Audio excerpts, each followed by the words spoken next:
Hello students, class 11th की chemistry के online class में आपका स्वागत है।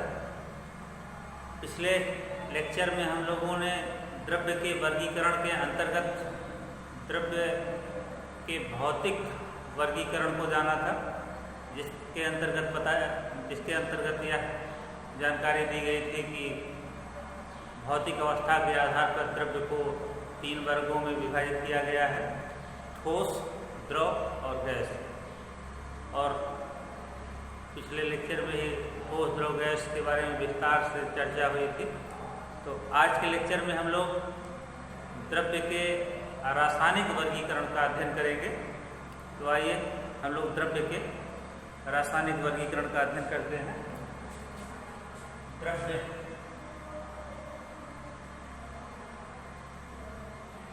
का रासायनिक वर्गीकरण। द्रव्य का रासायनिक वर्गीकरण, इसे इंग्लिश में केमिकल क्लासिफिकेशन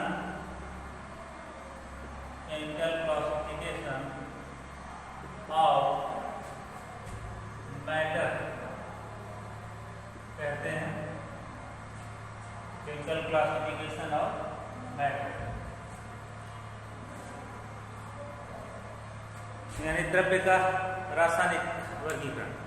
इसके अंतर्गत बताया गया है कि रासायनिक संगठन के आधार पर द्रव्य को 2 उप वर्गों में विभाजित किया गया है। तो उसमें से पहला शुद्ध पदार्थ। पहले का नाम है शुद्ध पदार्थ, इंग्लिश में प्योर सब्सटेंसेस।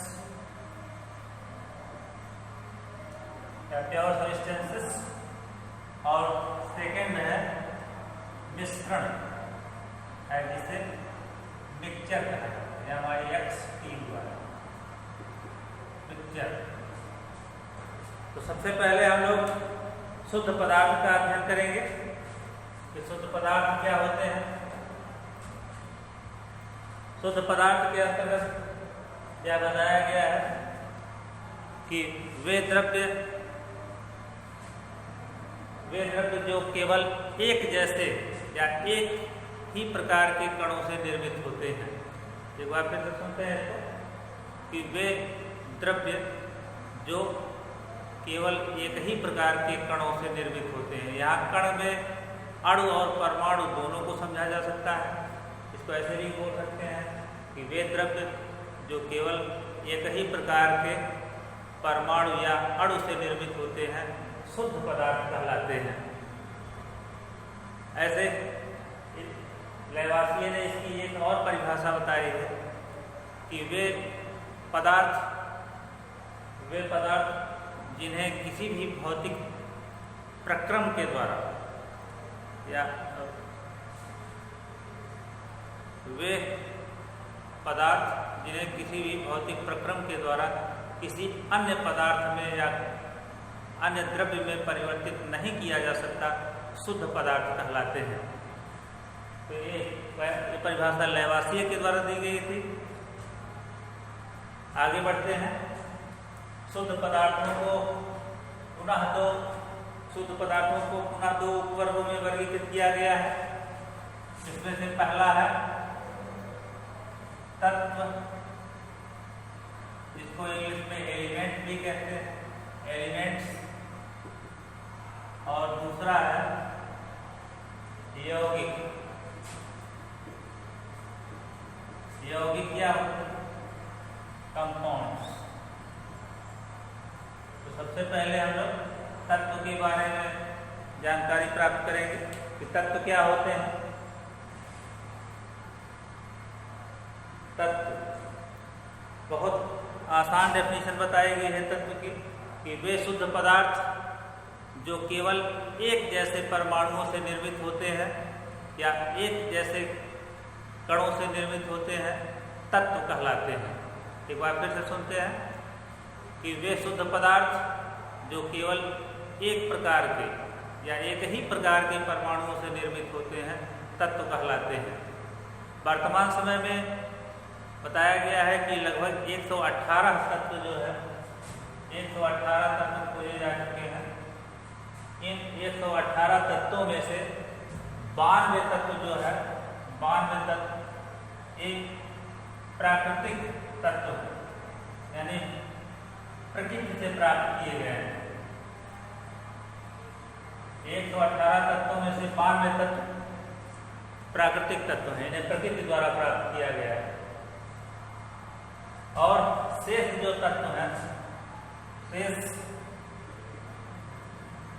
शेष तत्वों को साइंटिस्टों द्वारा या कह सकते हैं वैज्ञानिकों के द्वारा लेबोरेटरी के अंदर कृत्रिम विधियों द्वारा संश्लेषित किया गया है। इसीलिए इन शेष तत्वों को कृत्रिम तत्व या मानव निर्मित तत्व भी कहा जाता है। मानव निर्मित तत्व भी कहा जाता है।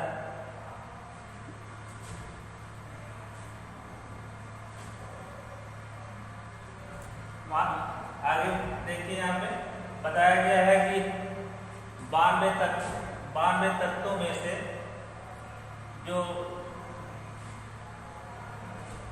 ऑक्सीजन है,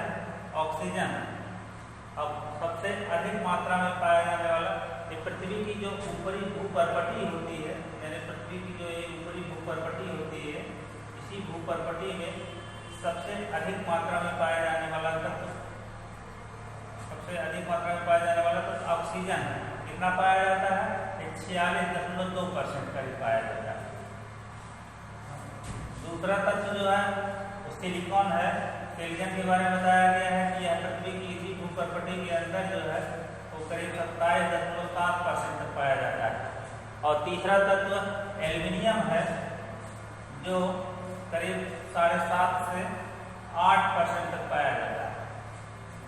तो इस तरह से बताया गया है कि पृथ्वी की ऊपरी भूपर्पटी में पाए जाने वाले प्राकृतिक तत्वों में सबसे अधिक मात्रा में पाए जाने वाले तत्व जो है वो क्रमशः ऑक्सीजन है, सिलिकॉन है और एल्युमिनियम है। तो अगर यहाँ पर धातु और अधातु के बारे में बात किया जाए कि पृथ्वी की ऊपरी भूपर्पटी में सबसे अधिक मात्रा में कौन सा तत्व या सबसे अधिक मात्रा में पाई जाने वाली अधातु कौन सी है, तब हम लोग ऑक्सीजन का नाम बताएंगे। और अगर यह पूछा जाए कि पृथ्वी की ऊपरी भूपर्पटी में सबसे अधिक मात्रा में पाई जाने वाली धातु कौन सी है, यानी मेटल कौन सा है, तब हम लोग एल्युमिनियम का नाम बताएंगे। आगे बढ़ते हैं। तत्वों के प्रकार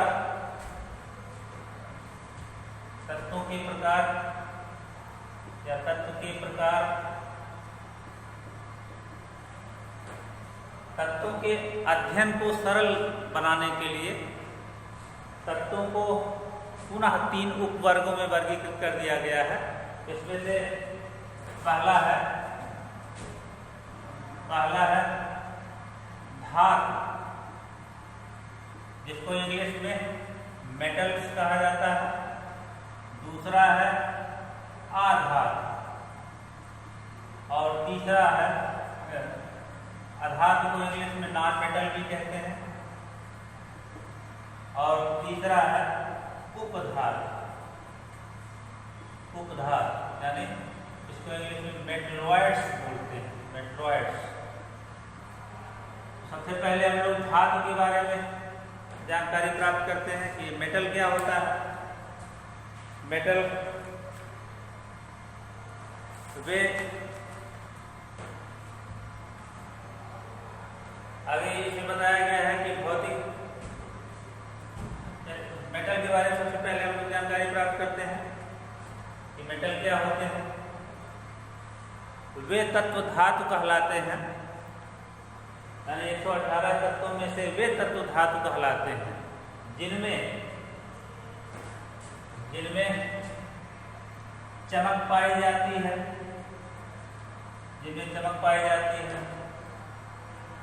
जिनमें आघात वर्धनीयता का गुण पाया जाता है, आघात वर्धनीयता का गुण पाया जाता है,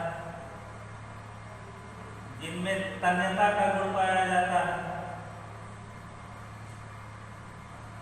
जो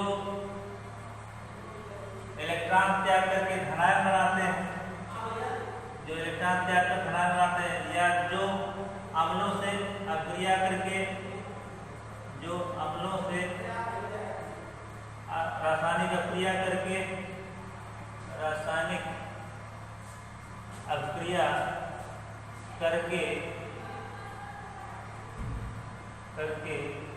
हाइड्रोजन गैस उत्पन्न करते हैं, हाइड्रोजन गैस उत्पन्न करते हैं।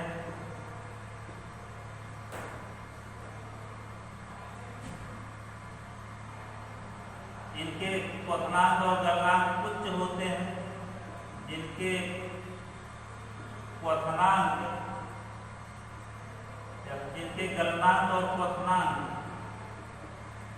गलनांक और क्वथनांक उच्च होते हैं, गलनांक और क्वथनांक उच्च होते हैं। ऐसे ही और बताया गया है कि ये गिरने या पीटने पर ध्वनि उत्पन्न करते हैं। ये गिरने या पीटने पर ध्वनि उत्पन्न करते हैं, गिरने या पीटने ध्वनि उत्पन्न करते हैं। ऐसे फिर आगे एक छोटा सा और लिख लीजिए, मतलब एक और जान लीजिए कि एक ऊष्मा तथा विद्युत के सुचालक होते हैं, सुचालक होते हैं। तो तत्वों को उनके भौतिक तथा रासायनिक गुणों के आधार पर 3 वर्गों में वर्गीकृत किया गया है, जिसमें से पहला है धातु, दूसरा है आधातु और तीसरा है उपधातु। तो धातु किसे कहते हैं? अगर कोई पूछता है कि धातु क्या होते हैं, तो वे तत्व धातु कहलाते हैं जिनमें चमक पाई जाती है, जिन्हें या जिनमें आघात वर्धनीयता का गुण पाया जाता है, अर्थात जो आघात करने पर फैल जाते हैं, जिनमें तन्यता का गुण पाया जाता है, जो अम्लों से अभिक्रिया करके हाइड्रोजन गैस उत्पन्न करते हैं, जिनके गलनांक और क्वथनांक उच्च होते हैं, जो गिरने या पीटने पर ध्वनि उत्पन्न करते हैं, और जो ऊष्मा तथा विद्युत के सुचालक होते हैं, धातु कहलाते हैं। ये धातु की परिभाषा है, इसका एक एक समझते हैं। चमक तो समझ में सबको ही आ रहा होगा कि वे तत्व जो चमक उत्पन्न करते हैं वो ऐसे। दूसरा जो है वे तत्व जो आघात वर्धनीयता का गुण व्यक्त करते हैं। आघात वर्धनीयता यानी जो पीटने पर फैलते हैं। इसी गुण के कारण जो है आप देखे होंगे कि एल्युमिनियम के जो फॉयल बनाए जाते हैं, गोल्ड के फॉयल बनाए जाते हैं, जो फॉयल जो सिगरेट वगरेट को लपेटने के लिए यूज किए जाते हैं, या मिठाई पे अक्सर लगाते हैं, चांदी का आर्क वर्क लगाते हैं। तन्यता यानी इनकी धातुओं की सहायता, धातुओं से तार खींचे जा सकते हैं। बताया गया है कि 1 ग्राम गोल्ड से जो है लगभग 2 किलोमीटर लंबा तार खींचा जा सकता है या तार बनाया जा सकता है। तो अर्थात गोल्ड की विशेषता बताई गई है कि यह सबसे अधिक मात्रा में फैलने वाली धातु है। तो धातुओं में जो है वो तन्यता का गुण पाया जाता है, अर्थात इनके द्वारा तार खींचे जाते हैं या तार बनाए जाते हैं। चौथा जो बताया गया है कि एक अम्ल से रासायनिक अभिक्रिया करके हाइड्रोजन गैस उत्पन्न करते हैं। जैसे जिंक, एक छोटा सा उदाहरण जिंक है, ए सल्फ्यूरिक अम्ल से अभिक्रिया करता है तो जिंक सल्फेट बनाता है और साथ में हाइड्रोजन गैस उत्पन्न करता है। ठीक, यही बताया गया है कि वे तत्व जो अम्लों से अभिक्रिया करके हाइड्रोजन गैस देते हैं, धातु कहलाते हैं। तो जिंक यहाँ पर सल्फ्यूरिक अम्ल से अभिक्रिया करके हाइड्रोजन गैस दिया है, इसलिए यह धातु है। जिनके गलनांक और क्वथनांक उच्च होते हैं, यानी इनको जब पिघलाया जाता है तो बहुत उच्च ताप पर ये पिघलते हैं। बताया गया टंगस्टन का जो गलनांक है बहुत उच्च होता है, बहुत अधिक होता है, और इसी गुण के कारण उसका उपयोग जो है वो बल्ब के निर्माण में किया जाता है, फिलामेंट बनाने के लिए जो है। ऐसे बताया गया है कि धातुओं को जब पीटा जाता है, किसी हथौड़े से पीटा जाता है या ऊपर से कहीं गिरा दिया जाता है, तो ये ध्वनि उत्पन्न करते हैं। इनमें ये गिरने पर जो है ध्वनि उत्पन्न करते हैं। और लास्ट वाला जो बताया गया है कि ये इन्हें जब गर्म किया जाता है तो ये ऊष्मा के सुचालक होते हैं, यानी एक स्थान इनके एक सिरे से दूसरे सिरे पर ऊष्मा जो है पहुंच जाती है, और एक विद्युत के सुचालक होते हैं, यानी इनमें धारा का प्रवाह होता है। तो ये धातुओं के कुछ प्रमुख गुण हैं। तो अगर कोई तत्व इस प्रकार के गुण को प्रदर्शित कर रहा है तो हम यह समझ लेंगे कि वह उस तत्व में धातु का गुण पाया जा रहा है। तो इसका एग्जाम्पल जो बताया गया है, इसका एग्जाम्पल एल्युमिनियम है, गोल्ड है, सिल्वर है, कॉपर है, आयरन है, ये सब धातुएं हैं। बताया गया है कि आवर्त सारणी के अंदर 80 कम से आवर्त सारणी के अंदर जो है वो 80 तत्व जो है वो धातु रूप में पाए जाते हैं, यानी धात्विक तत्व होते हैं। आगे बढ़ते हैं। तत्वों का जो दूसरा वर्गीकरण बताया गया है वो अधातु का, यानी अधातु किसे कहते हैं? आधात तत्व के प्रकार में जो दूसरा है वो आधातु किसे कहते हैं? इंग्लिश में इसे नॉन मेटल्स कहा जाता है। नॉन मेटल्स अधातु क्या होते हैं? इसको ऐसे बताइए कि वे तत्व अधातु कहलाते हैं जिनमें धातुओं के विपरीत गुण पाया जाता है, यानी धातुओं के विपरीत गुण प्रदर्शित करने वाले जो तत्व होते हैं वही अधातु कहलाते हैं।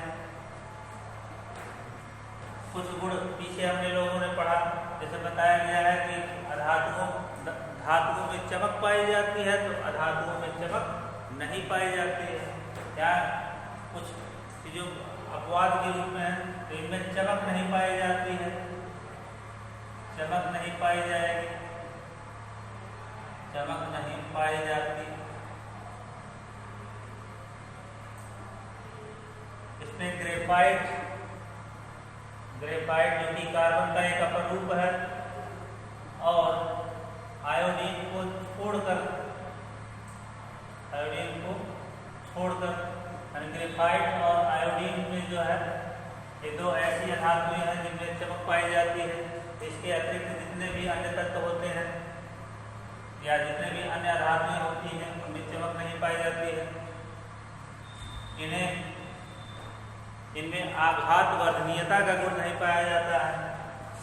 आघात वर्धनीयता यानी इनको जब हथौड़े से पीटा जाता है तो बताया गया है कि ये टूट जाते हैं, अर्थात इनमें भंगुरता का गुण पाया जाता है। भंगुरता, ये भंगुर होते हैं, धीरे धीरे ये भंगुर होते हैं।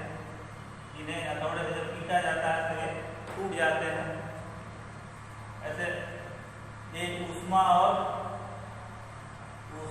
विद्युत के कुचालक होते हैं,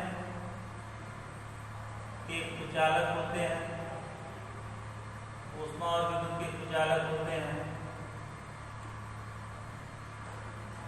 इनमें इनके जो गलनांक और क्वथनांक होते हैं वो निम्न होते हैं। इनके जो ऑक्साइड होते हैं, इनके ऑक्साइड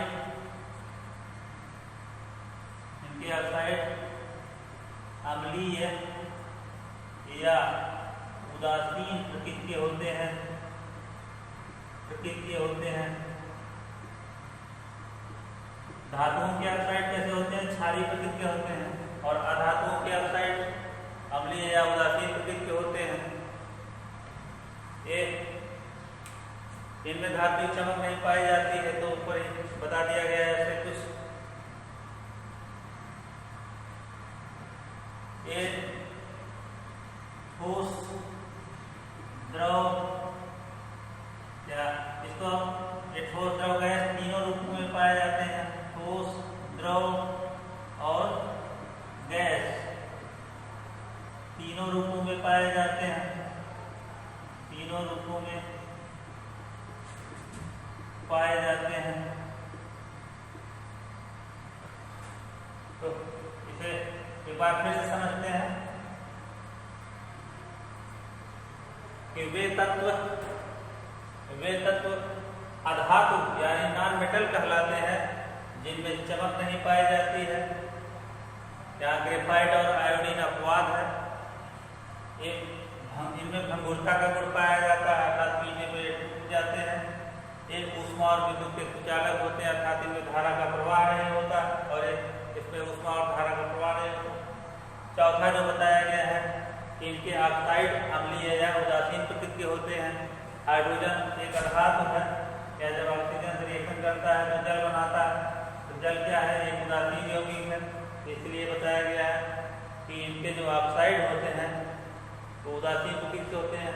अम्लीय भी बताया गया, जब क्लोरीन जब ऑक्सीजन से रिएक्शन करता है तो chlorine Cl2 chlorine hecto oxide बनाता है। ये अम्लीय प्रकृति का ऑक्साइड होता है। इसको बैलेंस कर देंगे तो यहाँ हो जाएगा।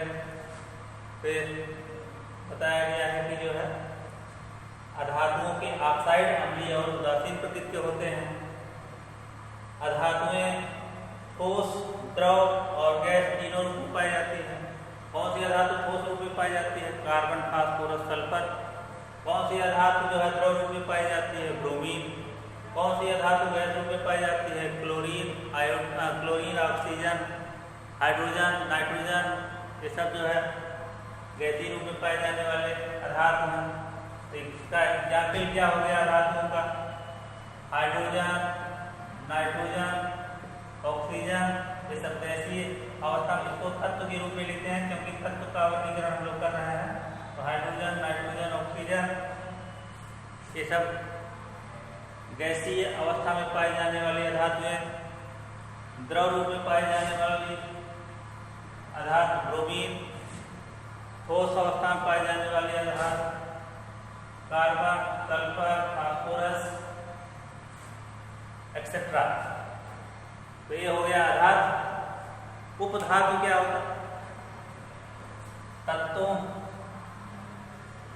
के वर्गीकरण में जो तीसरा बताया गया है वो उपधातु है। उपधातु किसे कहते हैं?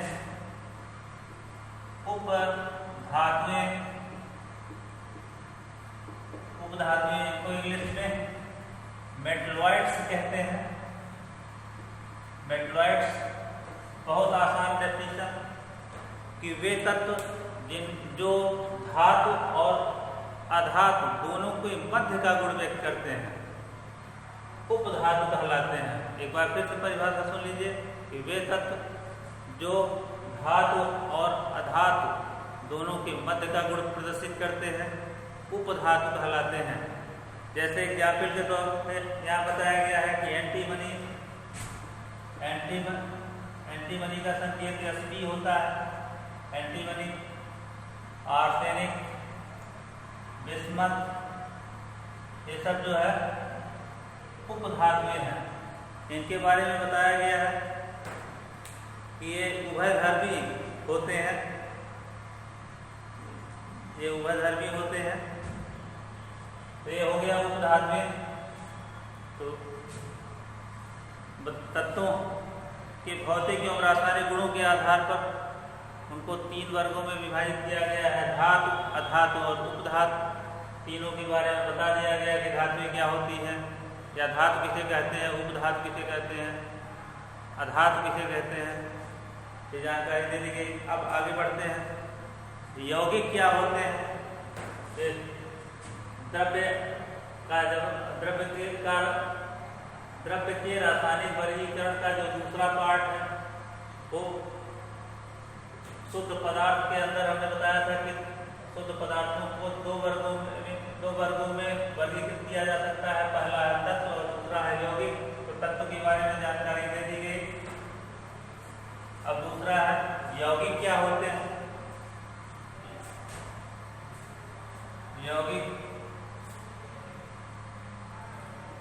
यौगिक या कंपाउंड्स क्या होते हैं। बहुत पहले से हम लोग इसकी परिभाषा पढ़ते चले आए हैं कि जब दो या दो से अधिक तत्व आपस में एक निश्चित अनुपात में संयोग करते हैं तो यौगिक प्राप्त होता है।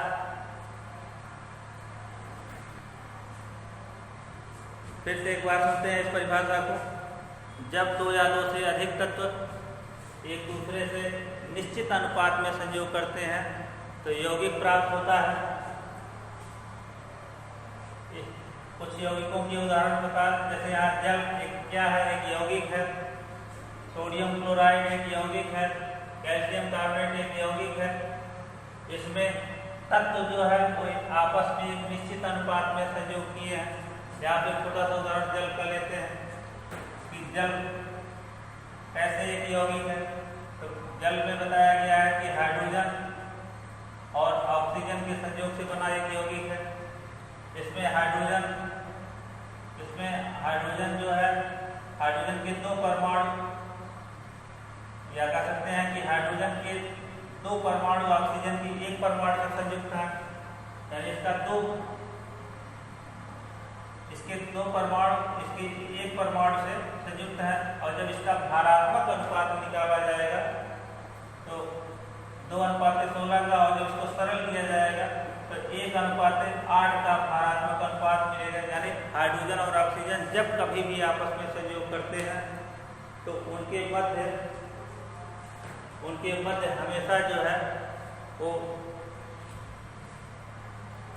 इनके मध्य हमेशा 1:8 का भारात्मक अनुपात होता है। या जब भी कभी जो है हाइड्रोजन ऑक्सीजन से अक्रिया करता है और अक्रिया करके जल का निर्माण करता है तो उसके उनमें जो है 1:8 का भारात्मक अनुपात होता है। तो यही यहाँ पर बताया गया है कि यौगिक की परिभाषा में कि जब दो या दो से अधिक तत्व परस्पर निश्चित अनुपात में आपस में संयोग करते हैं तो यौगिक प्राप्त होता है। इसके पश्चात जो है यौगिक कितने प्रकार के होते हैं, यौगिक की क्या क्या विशेषताएं होती हैं, इन सब के बारे में हम लोग नेक्स्ट वीडियो में अध्ययन करेंगे। तब तक के लिए धन्यवाद। इसकी PDF फाइल आपको उपलब्ध करा दी जाएगी। धन्यवाद।